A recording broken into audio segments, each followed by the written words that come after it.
Good morning students. आज हम हमारा संघवाद वाले चैप्टर का जो न्यू टॉपिक है, जिसमें हम विवादों के बारे में हमने पिछली क्लास के अंदर चर्चा की थी। इसमें मैंने आपको बताए थे कि अंतर्राज्यीय जो विवाद हैं उसके अंदर दो प्रकार के विवाद जो हैं वो राज्यों के बीच में उत्पन्न होते हैं, जिनमें से जो फर्स्ट विवाद है वो है सीमा विवाद। देखिए, राज्य जो है वो प्राय अपने जो पड़ोसी राज्य हैं उन पर अपना दावा जो है वो करते हैं। और आज़ादी के बाद में अगर आप देखेंगे तो भाषा के आधार पर राज्य जो है उनका पुनर्गठन किया गया था, लेकिन एक सीमा क्षेत्र में जो बहुभाषी लोग रहते हैं, बहुभाषी मतलब बहुत सी भाषाएं बोलने वाले जो लोग रहते हैं, इसलिए उनके मध्य में विवाद की स्थिति जो है वो कई बार उत्पन्न हो जाती है। इसका आप उदाहरण देख सकते हैं, जैसे नागालैंड है या फिर जो मणिपुर है उसके बीच में सीमा विवाद जो है वो चलता रहता है, या फिर पंजाब जो है उससे हरियाणा राज्य जो है उसको अलग करने के कारण भी कई बार जो है वो सीमा विवाद होते रहते हैं। और कई बार सीमा विवाद के साथ साथ जो राजधानी है चंडीगढ़, उसको लेकर के भी विवादास्पद स्थिति पंजाब और हरियाणा के बीच में बनी रहती है। अब अगर अपन 1985 की बात करें तो 1985 के अंदर हमारे प्रधानमंत्री राजीव गांधी थे, और राजीव गांधी के द्वारा एक समझौता जो है वो किया गया था, और इसके तहत ये कहा गया था कि जो चंडीगढ़ है वो पंजाब को दे दिया जाएगा। लेकिन ऐसा अगर आप देखें अभी तक नहीं हो पाया है। अभी तक चंडीगढ़ जो है वो पंजाब और हरियाणा दोनों की राजधानी है। तो कहने का तात्पर्य ये है कि कई बार राज्य की जो सीमाएं होती हैं उनको लेकर के भी राज्य जो है वो आपस में विवादास्पद स्थिति जो है वो रखते हैं। ठीक है, तो ये सीमा विवाद है। नेक्स्ट जो इसका पॉइंट आता है वो आता है नदियों के जल का जो बंटवारा है उसको लेकर के जो विवाद हुए हैं। देखो, इस विवाद की प्रकृति अगर आप देखेंगे तो एक बहुत ही गंभीर प्रकार का विवाद है, क्योंकि ये जो समस्या है ये राज्यों में पीने के पानी को लेकर के भी है, और आपको पता है पीने के पानी की जो समस्या है वो कृषि की जो प्रॉब्लम है उससे भी जुड़ी हुई है।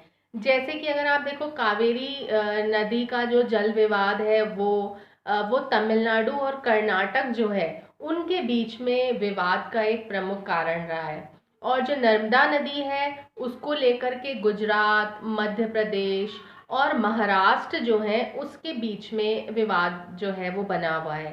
तो कहने का तात्पर्य है कि नदी के जल के बंटवारे को लेकर के भी राज्य जो है उनमें आपस में विवादास्पद स्थिति जो है वो बनी हुई है। अब ये जो विवाद है, इन विवादों के निपटारे के लिए सबसे इम्पोर्टेंट चीज है आपस का सहयोग रखना और सामंजस्य रखना। अगर राज्य आपस में सहयोग और सामंजस्य स्थापित नहीं करेंगे तो ये विवाद जो है वो ऐसे के ऐसे बने रहेंगे, इनका कोई भी समाधान जो है वो संभव नहीं हो पाएगा। ठीक है, और जो नेक्स्ट और जो लास्ट टॉपिक आता है इसका वो आता है स्वायत्तता की मांग। देखिए, राज्य और जो राजनीतिक दल हैं उन्होंने केंद्र के मुकाबले में उनको ज़्यादा स्वायत्तता देने की मांग उठाई जाती है। मतलब कई बार राज्य जो है वो इस प्रकार की मांग करते हैं कि उनको केंद्र की तुलना में अधिक स्वायत्तता, अधिक स्वतंत्रता दी जानी चाहिए, और इन मांगों के पीछे बहुत सारी इच्छाएं जो है वो भी कार्य कर रही हैं। जैसे सबसे फर्स्ट जो है वो है शक्ति विभाजन जो है वो राज्यों के पक्ष में है, उसको बदला जाना चाहिए। मतलब कि शक्ति विभाजन जो केंद्र को ज्यादा शक्तियां दी गई हैं उसके खिलाफ राज्य जो है वो हमेशा ये बोलते हैं कि राज्य जो है उनको ज्यादा महत्वपूर्ण अधिकार जो है वो दिए जाएं। उदाहरण के लिए जो तमिलनाडु है, पश्चिम बंगाल है, पंजाब है, वहां पर ये मांग की जाती है कि उनको अधिक से अधिक स्वायत्तता, अधिक से अधिक स्वतंत्रता जो है वो दी जाए। सेकंड, वो ये राज्य ये मांग करते हैं कि आय के जो साधन है वो स्वतंत्र हो उनके, और जो भी संसाधन है उन पर अधिक से अधिक उन राज्य जो है उन्हीं का नियंत्रण हो। मतलब केंद्र का नियंत्रण ना हो, राज्य जो है उन्हीं का ही ज़्यादा से ज़्यादा नियंत्रण जो है वो आय के साधन जो है उन पर होना चाहिए। तीसरा, जो प्रशासकीय शासकीय तंत्र है उस पर केंद्र का नियंत्रण नहीं होना चाहिए। मतलब प्रशासन जो है उस पर पूरी तरह से राज्य जो है उनका नियंत्रण रहना चाहिए।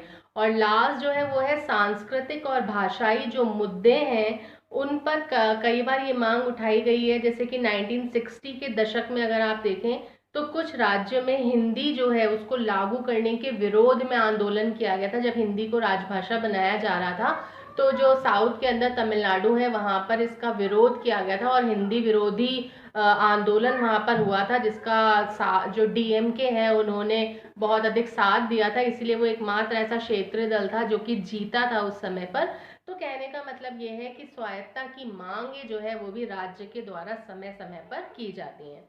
अब बुक के अंदर विशिष्ट प्रावधान वगैरह दिए हुए हैं, लेकिन जो न्यू आपका सिलेबस आया है उसमें ये विशिष्ट प्रावधान वाला जो आपका टॉपिक है ये एंड हो गया है, मतलब उसको हटा दिया गया है। तो यहाँ पर आपका चैप्टर जो है वो एंड होता है। ठीक है, थैंक यू।